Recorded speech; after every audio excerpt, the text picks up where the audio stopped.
Bienvenue sur ma chaîne dédiée à l'actualité. Ici tu trouveras des infos du monde politique. Abonne-toi pour ne rien manquer des sujets qui font la une. Ensemble, restons connectés à l'essentiel de l'info. Monsieur le Président, bonjour. Bonjour, madame. Et merci d'accorder cet entretien exclusif. Comment allez-vous depuis que vous avez recouvré la liberté? Je me porte mieux. On est toujours mieux quand on est en dehors de prison que quand on est en dedans. Donc je me porte bien. Depuis le 15 janvier 2019, date de votre acquittement, vous vous terrez dans le silence. Pour quelles raisons avez-vous accepté aujourd'hui de parler? Vous savez, depuis mon arrestation, le 11 avril 2011, je n'ai pas parlé, sauf lors des interrogatoires devant la Cour pénale internationale. Je n'ai pas parlé et quand j'ai été acquitté, j'attendais d'être dans mon pays avant de parler. J'attendais d'être en Côte d'Ivoire avant de parler. C'est pourquoi depuis, je ne parlais pas. Mais aujourd'hui, la date du 31 octobre approche. Le 31 octobre, qui est le jour de l'élection, qui est le jour de la fin du mandat présidentiel.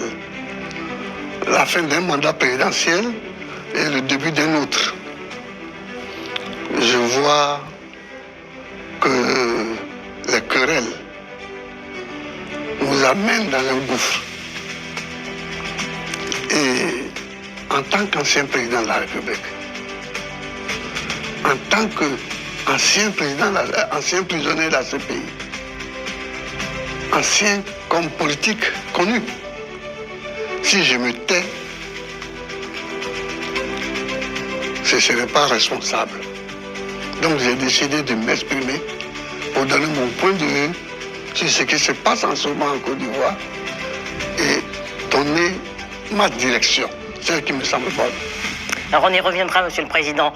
Pour la présidentielle du 31 octobre, vous n'aviez pas fait acte de candidature, mais vos partisans ont déposé un dossier qui a été rejeté. Est-ce que vous avez été surpris par le rejet de votre candidature parce que vous ne remplissiez pas toutes les conditions? Madame, j'ai fait acte de candidature parce qu'une candidature ne peut pas être déposée sans l'accord de celui qui est candidat. Oui, mais quand je voulais dire que ce n'est pas vous-même qui avez déposé votre dossier comme l'ont fait tous les autres candidats. Oui, mais parce que j'étais loin. J'étais à 6 heures de vol d'avion de la Côte d'Ivoire. Donc, mais j'ai été candidat et ma candidature a été rejetée. Mais vous ne remplissiez pas, Monsieur le Président, toutes les conditions pour être candidat. C'est ce qu'on dit, c'est ce qu'on a dit. C'est ce qu'on a dit. Nous étions 44 candidats. On a rejeté 40 candidatures. Vous voyez un peu. Donc, je trouve ça un peu enfantin. Je trouve ça un peu enfantin. Je pense que dans un pays, ceux qui veulent être candidats doivent être candidats. On ne doit pas multiplier les obstacles sur la route des candidatures. Je ne conçois pas comme ça la politique. Et vous estimez que certains candidats ont été sciemment écartés de cette présidentielle? Oh, bien sûr. Bien sûr. Bien sûr. Mais bon, c'est pour tout ça que je m'exprime aujourd'hui. Alors, depuis l'annonce de la candidature d'Alassane Ouattara pour la présidentielle du 31 octobre, pour briguer un troisième mandat, la Côte d'Ivoire connaît une crise préélectorale, oui. Qui a fait d'ailleurs déjà plusieurs victimes à Abidjan et même dans plusieurs villes à l'intérieur. Est-ce que vous comprenez la colère des anti-troisième mandat? Oui. Oui. Je la comprends et je la partage. Je pense que l'un des problèmes politique en Afrique, c'est qu'on écrit des textes sans y croire. On écrit dans la Constitution que le nombre de mandats est limité. Est limité à 2. Pourquoi veut-on faire un troisième mandat? Il faut qu'on respecte ce qu'on écrit. Il faut qu'on respecte ce qu'on dit. Dès l'instant où, dans une société, les textes de loi et la Constitution est la loi suprême.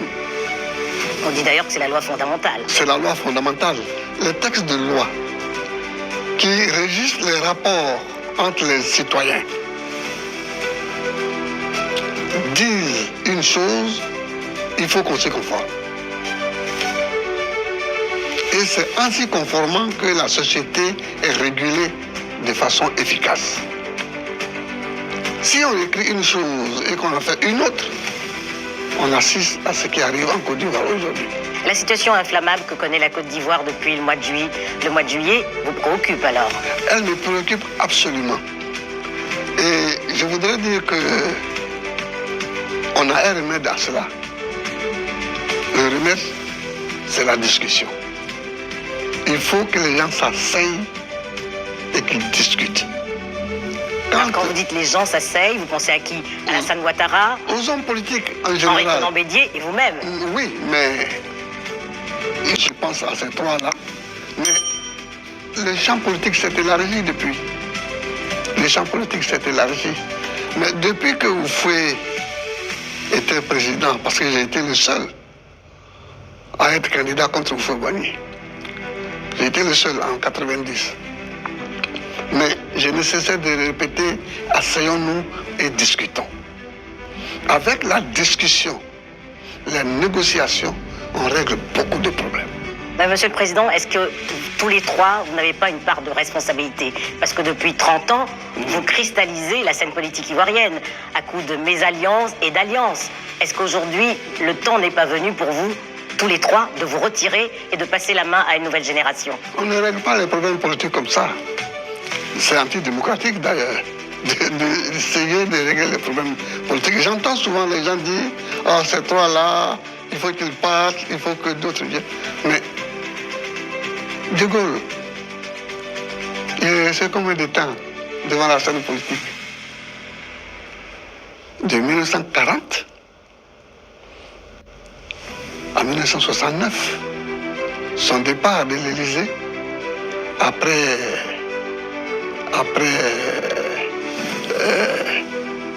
la défaite du référendum qu'il avait initié, François Mitterrand, il est resté combien de temps? 14 ans. Bon, non, 14 ans à l'Élysée. À l'Élysée, au pouvoir. Oui, mais au devant de la scène politique, François Mitterrand était ministre depuis les années 40, 50, puis il est passé dans l'opposition. Puis il est devenu président. Monsieur Chirac. Mais comparaison n'est pas raison, Monsieur le Président, parce que la situation de la Côte d'Ivoire est particulière, et vous le savez, depuis 1999, date du premier coup d'État, tous les trois, vous occupez la scène politique. Et aujourd'hui, ce qu'on entend, c'est que la jeunesse se dit « passer la main à une nouvelle génération ». La jeunesse ne dit rien du tout. Ce sont les autres qui parlent pour notre jeunesse. Mais je ne voudrais pas focaliser la discussion sur ce point, parce que bon, moi j'ai été bien en prison une décennie et la vie a continué, donc la vie peut continuer sans nous. Donc, mais je veux dire que poser le problème en ces termes-là, c'est encore tromper les Ivoiriens en leur disant, si ces trois-là s'en vont, tous les problèmes sont réglés. Oh non! Peut-être pas tous les problèmes, mais une grande partie des problèmes. Alors qu'est-ce que vous proposez pour renouer les fils du dialogue entre Alassane Ouattara et les principaux leaders de l'opposition dont vous faites partie? Oui, c'est-à-dire que il faut une auto-éducation.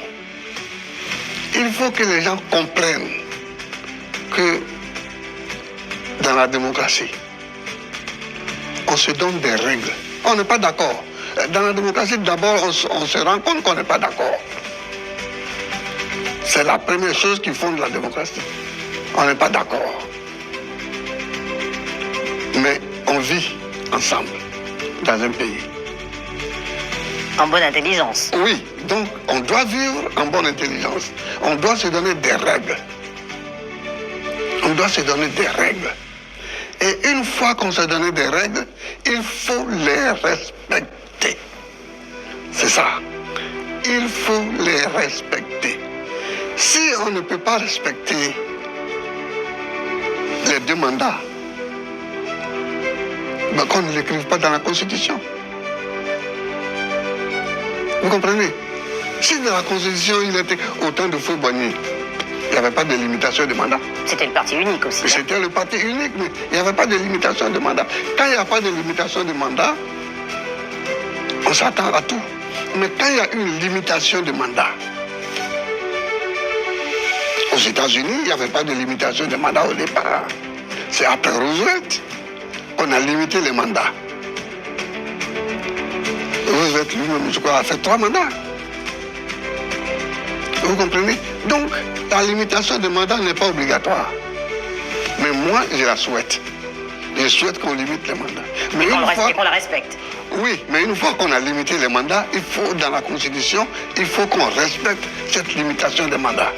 Alors, face à ce qu'elle appelle justement la dérive du pouvoir, hein, l'opposition ivoirienne fait bloc, et elle appelle à la désobéissance civile, oui. un mot d'ordre que Alassane Ouattara n'entend pas, puisque ça ne l'a pas fait reculer. Et d'ailleurs, ses partisans au RHDP disent du 31 octobre, un coup KO, une victoire au premier tour. Qu'est-ce qui nous attend au lendemain du 31 octobre? La catastrophe. Ce qui nous attend, c'est la catastrophe. Et c'est pourquoi je parle. Il faut qu'on sache que j'ai parlé. Il faut qu'on sache que je ne suis pas d'accord pour aller pied de point lié à la catastrophe. Pour qu'on sache que j'ai dit qu'il y avait autre chose à faire. Il faut discuter. J'ai été élu président de la République le 22 octobre 2000. Le 19 septembre 2002, c'est-à-dire moins de 2 ans après, une rébellion éclatait. Il y avait 2 choix. Ou bien choisir la lutte militaire à outrance contre les rebelles, ou bien négocier. Vous avez choisi de négocier avec les accords de Marcoussis. J'ai choisi de négocier. Avec les accords de Marcoussis. Il y a eu les accords de Marcoussis. De Ouagadougou. Il y a eu la réunion de Kléber. Il y a eu 3 réunions à Accra. Et Ouagadougou. Il y a eu... Ouagadougou, c'était le dernier accord. Il y a eu des négociations à Lomé. Il y a eu 2